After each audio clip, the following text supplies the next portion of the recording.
No, now it is. No, okay, cool. Okay. So Kerry, you have to move in more. There you go. There we go. There you go. Kerry organised this for us, and I'm not too sure what background she gave. My impression was we were going to have a bit of a two-way chat. You talk to us about what you're up to, we'll tell you what we're up to, and see where we can find common ground. Good. Excellent. So I'll just start by introducing everybody. So now I'm going to joke. This is Lisa Harrison. Hello, I'm Lisa Harrison, and this is Brian Kelly. And this is Bob Wright. And you are? I'm Sacha. Hi, Sacha. Thank you for joining us while we're on the road in, where are we? Roswell, New Mexico. Don't know if you had a chance to have a look at the link that I sent you, but we are currently on the road as part of the Opal Tour. We started off in... You did? I did have a look. Thank you. Yeah, Kerry sent that through earlier. Delightful stuff. Great. Now, we wanted to connect with you because a recent interview, not an interview, an address, your address to our leaders from last year's energy conference was something that we came across a month or so ago. And it had a huge impact on us. We shared it all on various blogs and our Facebooks and pages, and everyone loved it. I wanted to just ask you a little bit about how you ended up at that conference, why you ended up there, and what came from it. Okay. It was the Global Breakthrough Energy Movement conference. That was the inaugural one, which we held in Amsterdam. And it was, I was approached by the founders some months before. They asked if I would chair and moderate the panels. And that was how I came to be there.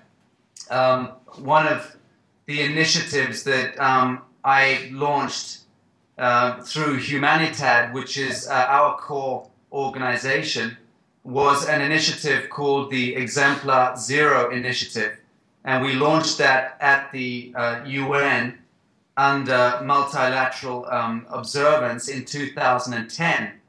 And I need to always qualify the point that when I say we launched it at the UN, I am not the UN or affiliated to the UN, but we have worked variously within intergovernmental organizations attached to the UN.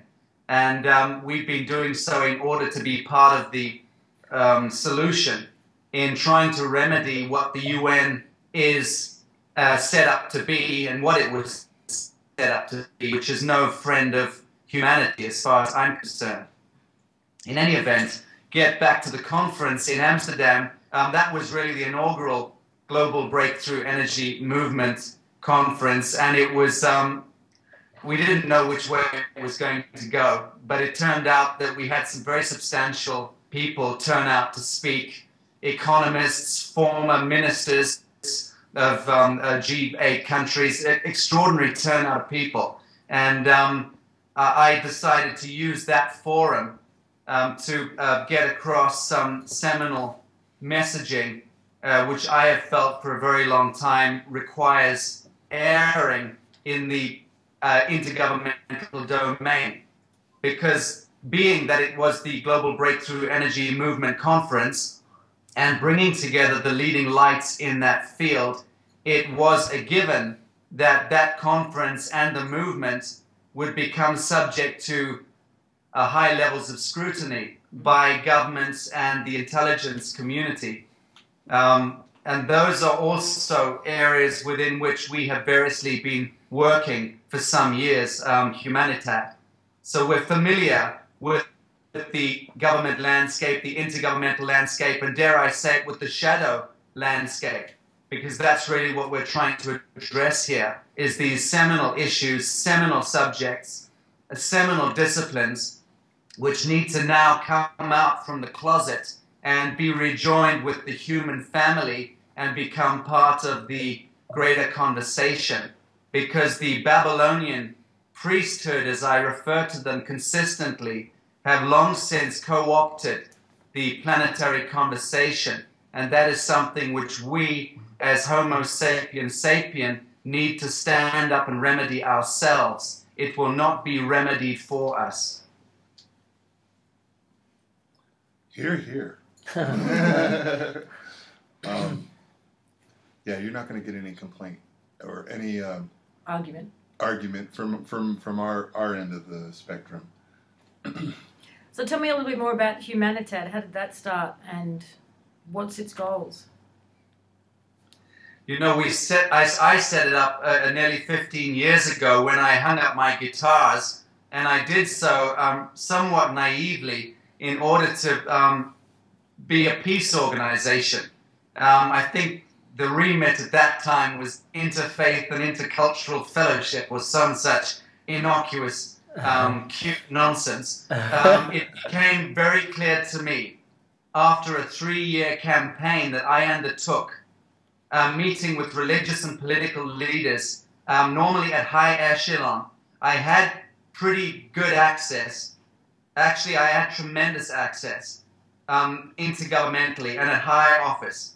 And I was fortunate enough to have a lot of close conversations with powerful people, and religious and political, principally.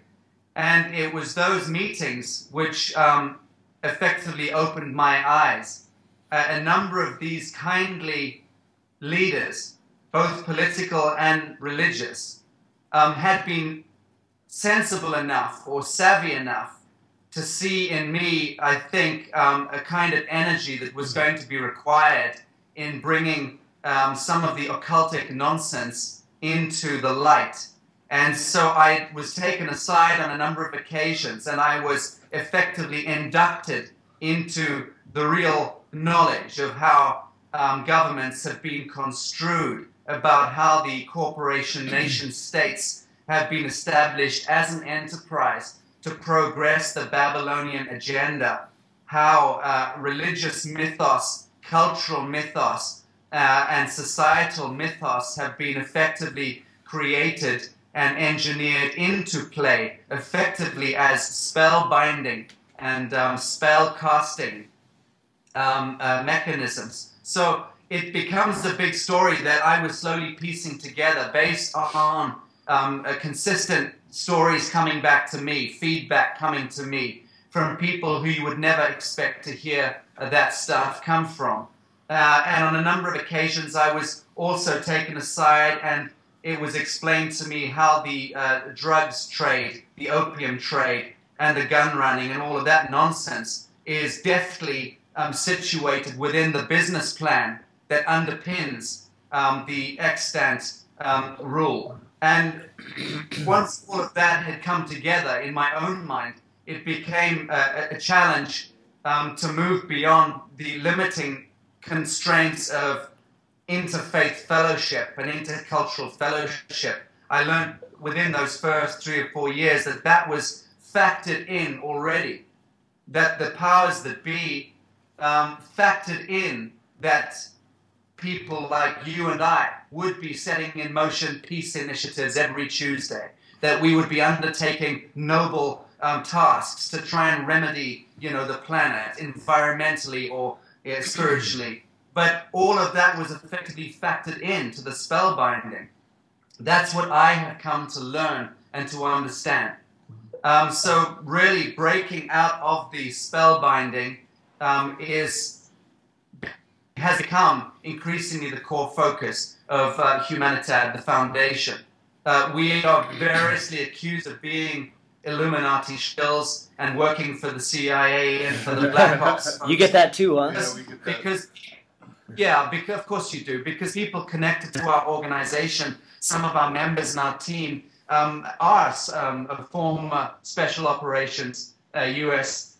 military guys. Some are, people deeply embedded in the Vatican and in Masonic lodges and in governments and so on. But I've long since understood that, and I learned this also in my own working within the body politic of the United Nations. I learned that the overwhelming majority of people in even those institutions, which you and I know to be toxic, the overwhelming majority of the people working as functionaries within those institutions, military or multilateral, are good humans. They're just variously misguided, or they are functionaries in the diplomatic corps or in the economics sector or whatever their area of focus is, and their lives and their livelihoods have effectively been co-opted into and by those institutions almost without them being aware of it. And that's a curious thing. So when you get into those echelons and you sit with these folks and you see the desperation that they have to get out, they know that their lives have been co-opted and that they're part of the problem, and they want to get out. But by the time they've woken up to the fact that they are part of the problem, they've got pensions, they've got kids in school, they've got, this is human problems, human dramas that we need to get beyond.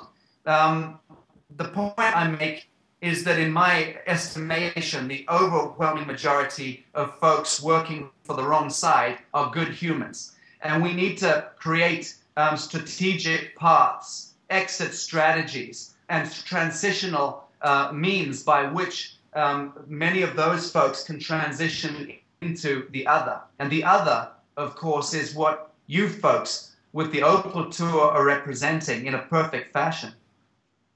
I think one of the biggest problems is what you mentioned, is that desperation. People who are struggling trying to make ends meet, they really don't have time to think about these things or to consider what's going on. They're struggling, and they're in survival mode. And when you're in survival mode, you can't make rational decisions based on informed information. And how do you alleviate that desperation? Providing free energy, providing alternatives to what they think is available. A lot of people don't even realize that there's any alternative available. That is perfectly true. But I will urge that we, all of us, have the divine right and the jurisdiction to be able to actuate the quantum of our human hearts any moment of any time, any day. And that, in fact, is the challenge. At what point do I recognize inherently, intrinsically, that I am the dividing line? In the words of the inimitable Spanish revolutionary poet Garcia Lorca, the duende line is that indivisible line upon which the angel and the devil do combat for the mortal soul. Well, we are the duende line. We are that indivisible line. Homo sapiens is, by definition, that line. So it is always in our gift to be the determining factor of the outcome. So if I am an accountant and I am working, slogging away for the central banks and progressing blood economy and genocide and the downgrading of humanity in every day that I clock into the office, at some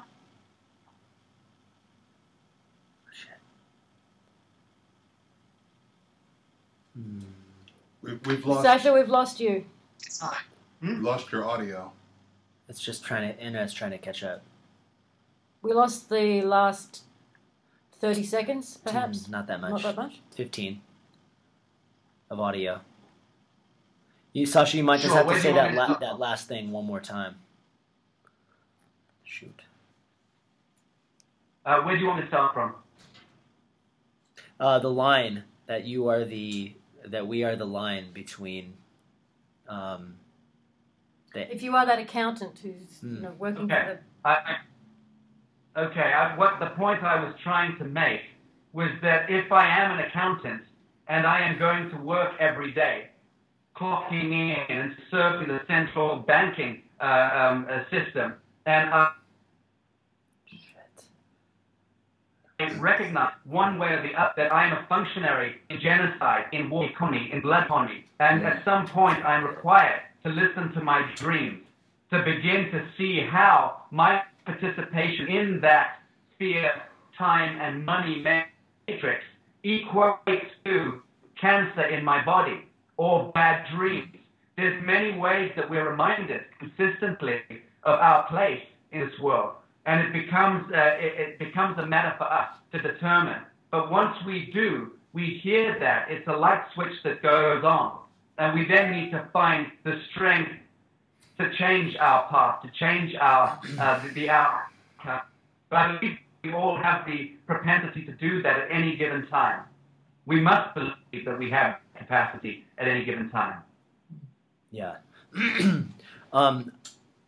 Sacha, I was going to ask you before regarding the agenda of these political and religious leaders that you've been meeting with now for what sounds like a few years, you know, what their agenda was. And it sounds, you know, you reconfirmed something that we knew, which is that the greater majority of these folks, there's that underlying sense of compassion that humanity carries with us, within them. And that the small group at the top controlling things is just that, a very small group at this point. What I'm curious is that, you know, where you are now in real time in some of these discussions, where at this point is the motivation to break through that from the higher echelon levels that you're working with, how they see the outcome of all this unfolding in such a way where they have relief and they have the ability to move in the direction that they know to be in the best interest of all that is. I think do they have an exit strategy? Yeah, that's basically what I'm asking. Okay, now that I understand, Brian, I can't really answer the question. I'm not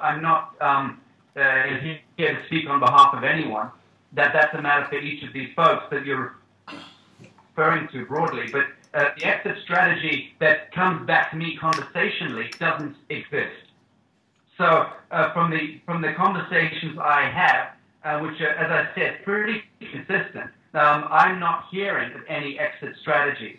I'm aware of what Benjamin Fulford has to say on the matter with various newsletters that I read. I'm aware of things that come through David Wilcox and my dear David Icke and various other visionaries. I'm aware of the various conversations about how the cabal and the white dragons and all the rest of them are engaging or not engaging. And that is not stuff that is broadly brought to my attention. Mine is a lot more rudimentary. And I know that in the conversations that I have been having and continue to have, there is no defined exit strategy. It almost seems that we have been cast adrift, and the apples have been thrown in the air, but no one quite knows how or where they're going to land.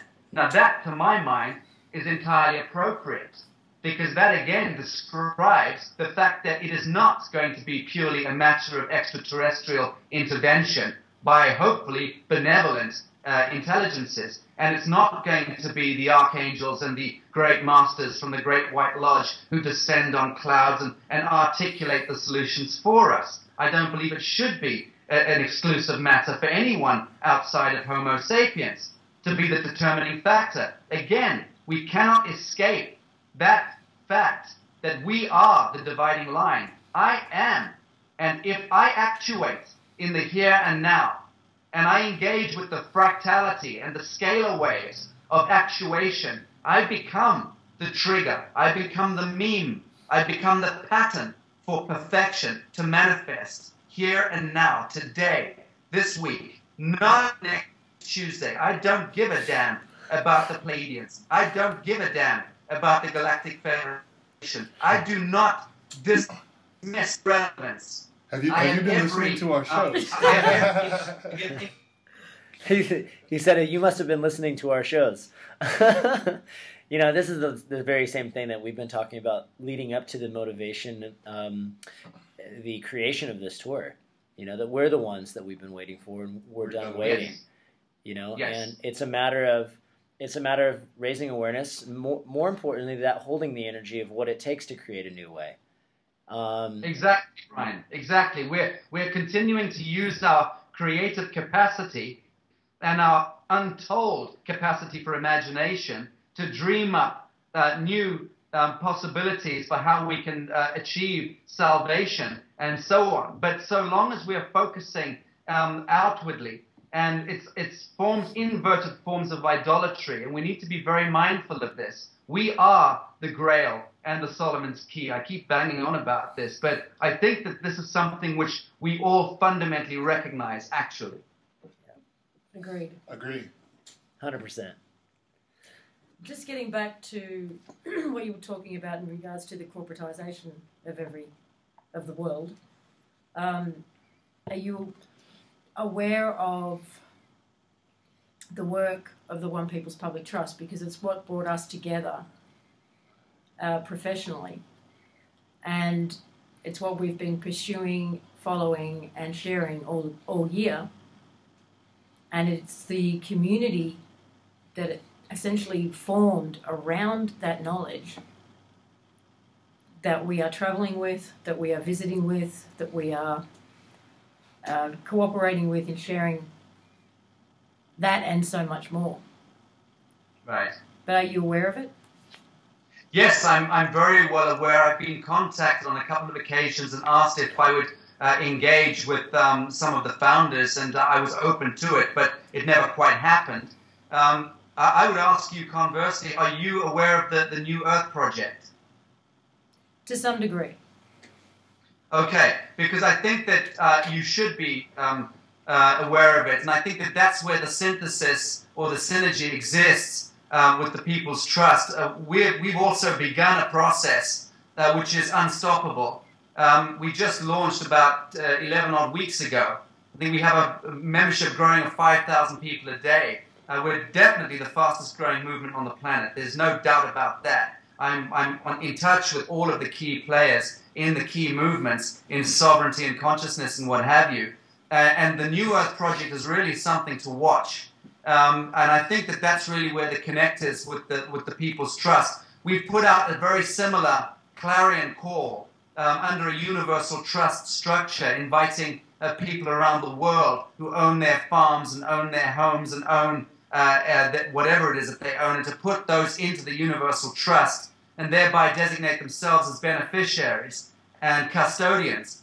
And I think that at some point the People's Trust that you're referring to and the universal trust that we've put out are going to need to meet up, because they sound to me very much the same thing. I will say this, that there is something which somewhat distinguishes what we're doing, I think, from any other movement in sovereignty that we've been aware of.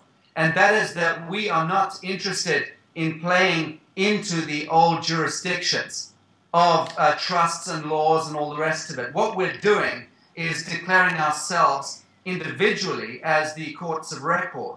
And so the hundreds of thousands of members that are joining us are coming in, and there is a declaration which is going to be declaring that each one of these members is declaring themselves as their own court of record. They will then surrender that concession into the collective court of record, which we are determining at the supranational, supracultural, and supra-theological level, and we are then aggregating effectively the consensus of all these right-minded people in all walks of life around the world. Then we'll be making a representation of this new planetary covenant of fellowship. We'll be making representation to the 198 governments of the world and the multilateral associations, probably at some point toward the end of next year, effectively declaring an independent state of being, a nation of peoples united not as human beings variously owned by corporate nation states and indentured to bonds, birth bonds and wage slavery, but effectively as a nation of people enjoined by a covenant of fellowship. I think there's bound to be a lot of similarity with what you're referring to, Lisa. Sacha, we're giggling right here because as you're elucidating your work, it is, to me, a prime example of the 100th monkey effect. The most recent documents that were just released by one of the trustees of the One People's Trust does exactly that. Basically reclaims person all the way back to source, that they are their own state of being, all value is deposited within them, and it's structured so that you don't have to go and play with the old system. Bravo. It is you just probably better than either three of us, and we've read the documents, explained what those documents did in that last rant that you just went through. So right. I put it forward that, not just the New Earth Foundation and the One People's Trust and the Ubuntu movement, all of these are part of the same movement. Yes. Absolutely. They're Absolutely. all part of the same, the Earth's immune response. Thank you. Beautifully put. Mike Tellinger is a very dear friend, and we are working on a New Earth synthesis with the Ubuntu movement, and we're just looking to unite with as many movements around the planet as possible. But we are very clear that you cannot outfox the fox. So don't play in the fox's backyard. Okay? And because this is the one thing that I really think that many of the movements that have tried and failed over the years failures can be attributed to this. Don't try and play chess with a Babylonian priest. You will lose. Invent a new game. Okay? And start playing that game amongst like-minded people. So thank you for that. I love the analogy there of the antidote. Well, I love that. I love there's so much synergy here, and that's really why we wanted to talk, because a big motivating factor behind this tour is that, the whole mindset of, this is the right movement, your movement is not as good as my movement mindset has just gotten to the point where it doesn't solve anything. And where true change is made is, first of all, within, like you'd said, right? We can only start from within and then manifest that externally. And what I love about that, and all of us, that we have the ability to work together, is we say this isn't about any right or wrong way. It's just about creating a new way. And I couldn't agree with you more. The chess analogy was great. You don't need to. Anytime you try to change a broken system, you're only providing it more fuel, as opposed to just creating a new one completely.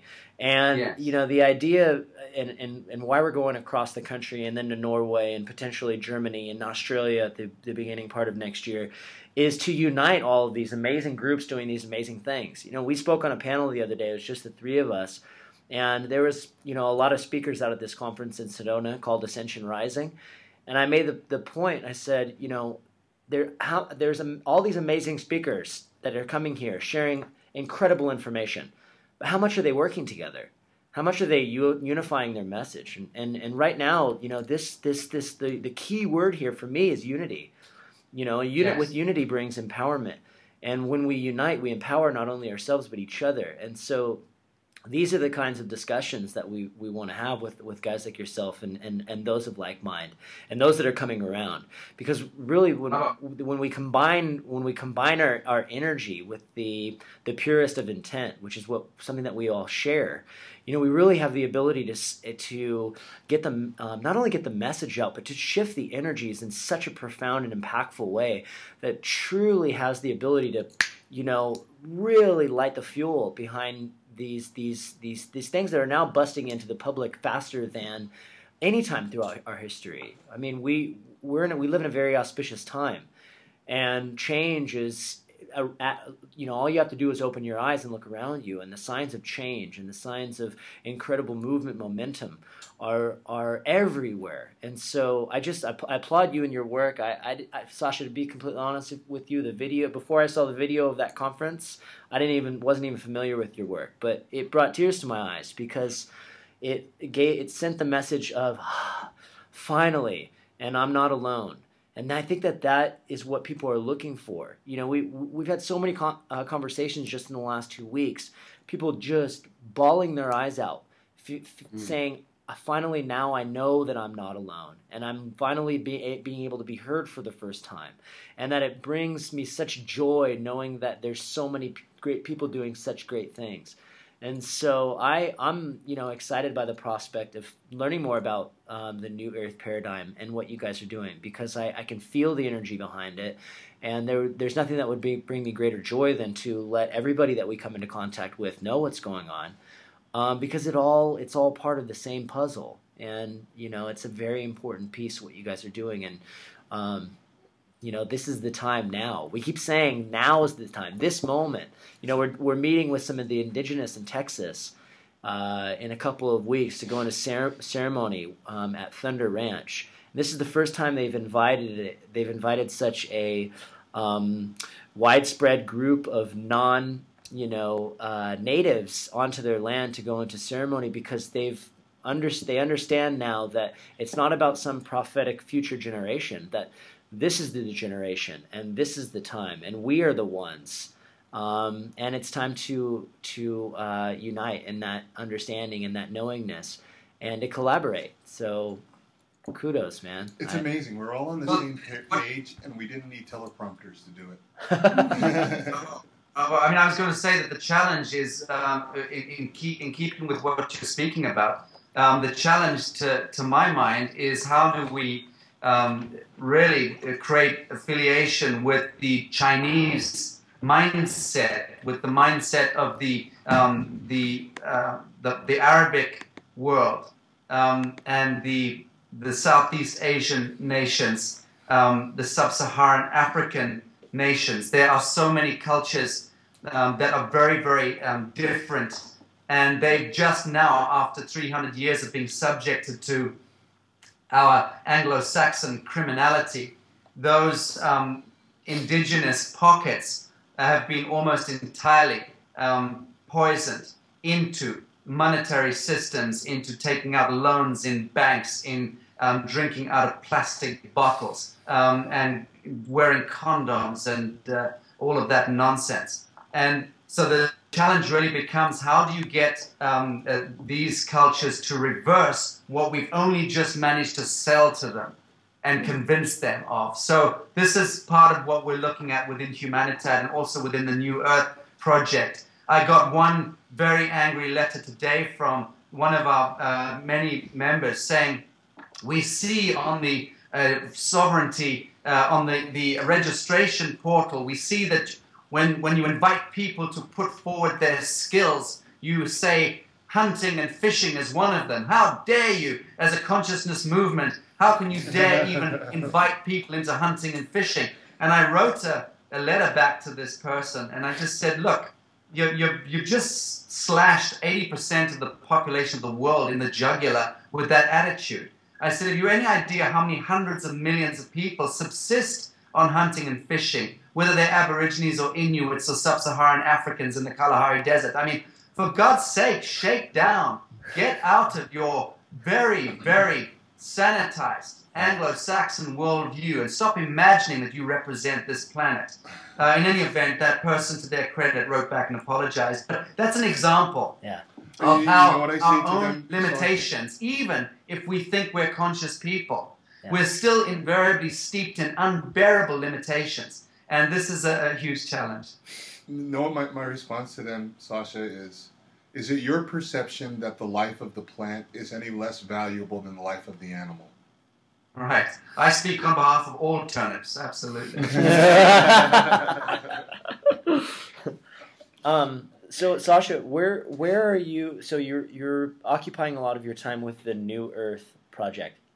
You did a pretty good job at summarizing some of the components. There's going to be a lot of people that watch this video What are some things that in real time now that you're working on, and what are ways that people can get involved and to assist in the energy that you're creating, helping to create? Well, we're at the moment working with some brilliant IT developers, and we're creating a unified platform, a portal, which will be launching, please God, in December this year, but certainly by the first quarter of next year. And that portal is really being designed in order to allow people, communities to start to self-organize in as simple a way as possible. And we're also launching there the New Earth Bank Exchange and a new currency, a new promissory system, whereupon we can actually begin to offer banking exchange to hundreds of millions of people. Didn't we just do the same thing this week? Mm-hmm. Getting hundreds of millions of people around the world. We just did the same thing this week, Sacha. Oh, good. You've begun a promissory system? Promissory, yes. Exchange. Wonderful. It's great. Crazy. I'm pretty happy to hear this.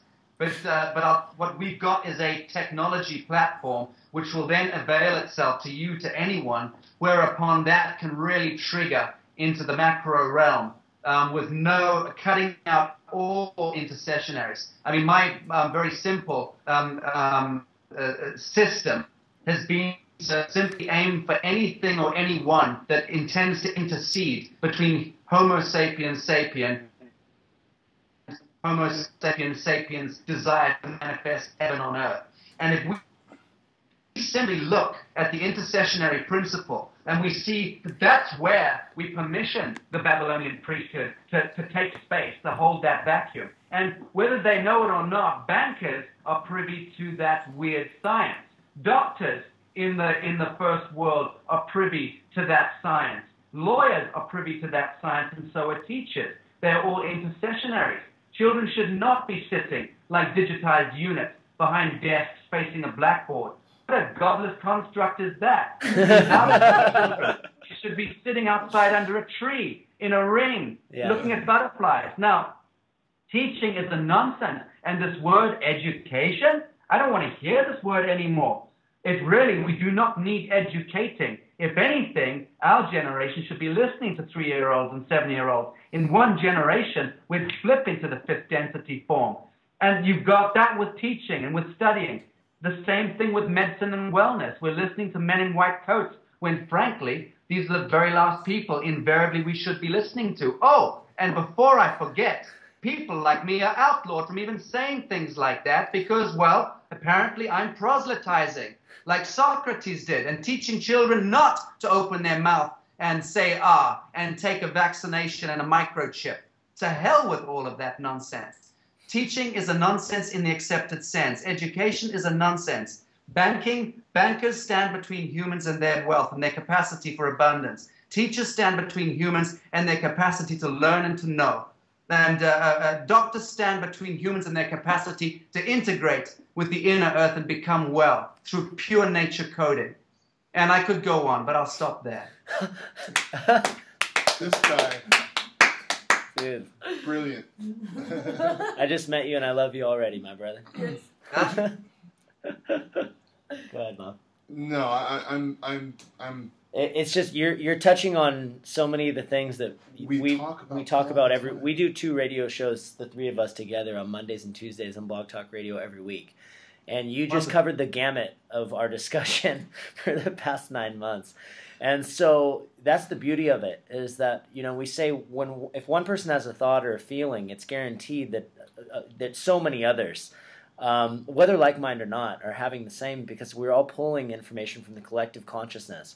And it seems to be that we've been pulling our data from the same the pool of collective consciousness, and this is the data that first of all everybody has within themselves. It's just sometimes that it takes a conduit that can be an embodiment or a dream to unlock that remembrance of these things, because there is a lot that's broken, and you have to start somewhere. You can't be standing there up on a hill and saying, well, we're just effed, so there's never going to be any solution. The solutions start with us.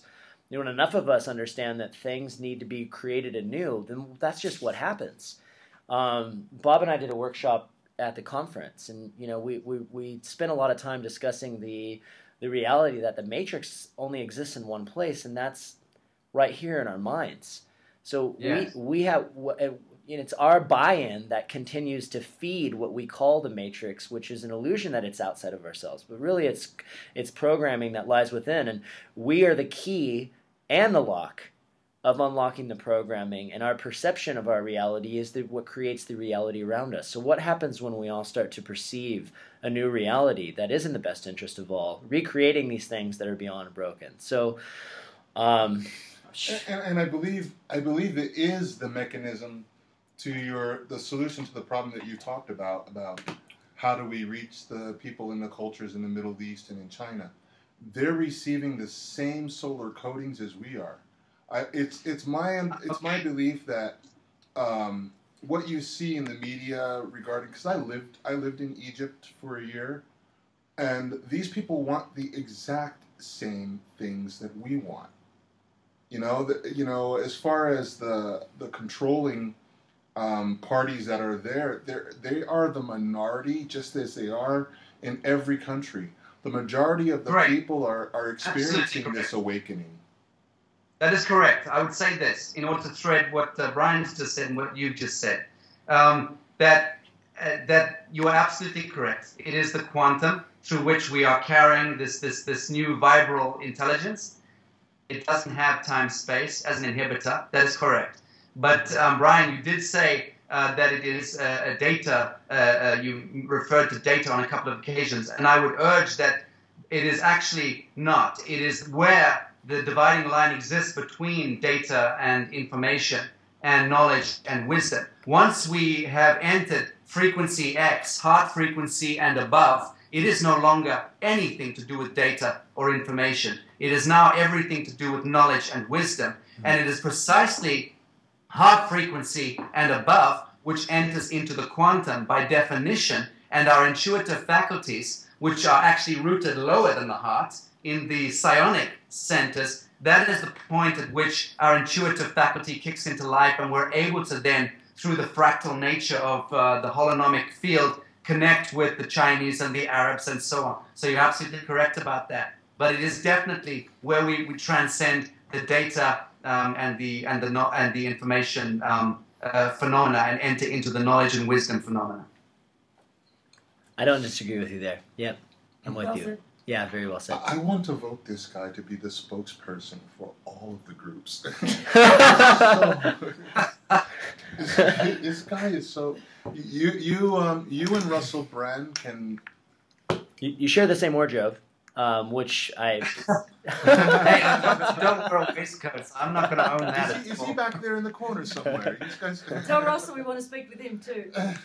He's doing great work right now. I don't have an ex-drug problem either. I've never even toked on marijuana, so I'm afraid he and I don't share that wisdom.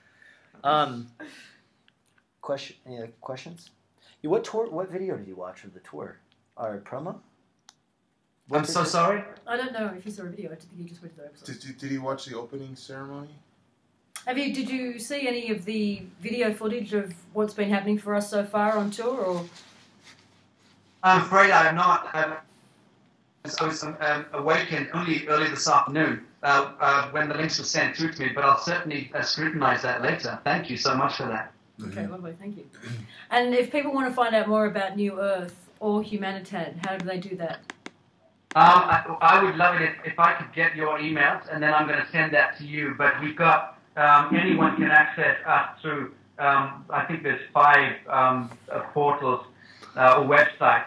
But the biggie is going to be launching later this year, as I said. That actually we're launching the New Earth Nation as the new supranational paradigm within which all movements are going to be able to dock effectively within that unified covenant. And then we will be able to make representation to all governments. No one owns the New Earth Nation. It has no central control. It's all of its parts moving in perfect synergy within a manifesto. But I'll elaborate more on that perhaps in another conversation with you guys. dedicated just on that, because it can get quite esoteric. We just said that. I'd like to invite you to join us on the radio show, which happens. The One People show is on a Monday night here in the US. Where am I? We have two shows this coming week. If you happen to be available, they're both 2 hours. Monday night, 6 p.m. Mountain time. We are changing time zones right now, so time is turning into more of an illusion. Right. And then Tuesday as well. And we have a pretty big listenership and reach, and with all the parallels and the synergies between the information that you're sharing and the energy that you're helping to co-create, I'm sure people would be fascinated by the discussion. And we have large networks between all of our blogs and other radio shows that we're affiliated with. So we'd love to have you on if you're available. Great. No, that could work well. The next 3 weeks I'm going to be really staying here in London, so that would work very well. Could I just have your 3 emails in the Skype chat dialogue, and I'll make sure I get stuff across to you tomorrow? Yep. Putting through now. Our Monday night show, The One People, is more boots on the ground, grassroots, people. It's more 3D. And on Tuesday we have the Collective Imagination, where we focus on putting our intention into action through the higher realms, accessing the internal technology, doing mass meditations and setting intentions that way. So right. We try to cover, both spectrums, and you would fit perfectly in either. What we found though over the last 3 months is the shows have blended to where. Kind of blended, yeah. Because everything is there's an energetic in everything, so the divider lines between the two has kind of disappeared. But I know that it would be a brilliant discussion, so we could put something together. We'll certainly be able to bump your numbers up very considerably, because we've got a hell of a lot of followers, and we can definitely help there. Awesome. Well, Sacha, looks like we're putting our emails in right now, and we're so grateful for your time and your work. I was literally watching your video again before. That's why it took a few more minutes, because that speech at that conference was so beyond brilliant and heartfelt and timely. And you hit on some of the most important elements of what's manifesting in this time, and for being on the front lines, our deepest bows and gratitude for you and for all of the work that you do. You're very kind. I'll ditto that to all 3 of you. Thank you. Yeah. So we look forward to the next discussion, and we thank you very much for your time, and we will be in touch here in the very near future. And if there's anything that we can do to help support your work in any way whatsoever, don't hesitate to ask. Great. Thank you, guys. I look forward to speaking the next few days. I'll definitely be on hand, and I'll send you an email tomorrow morning, no later. Awesome. Sacha. And right. somebody keep a microphone in front of this guy. you need to be in front of a microphone. At all times. At all times. Sacha, thank you so much, brother. We appreciate it. Namaste. Pleasure meeting you, Sacha. Bye-bye. Bye-bye. Bye.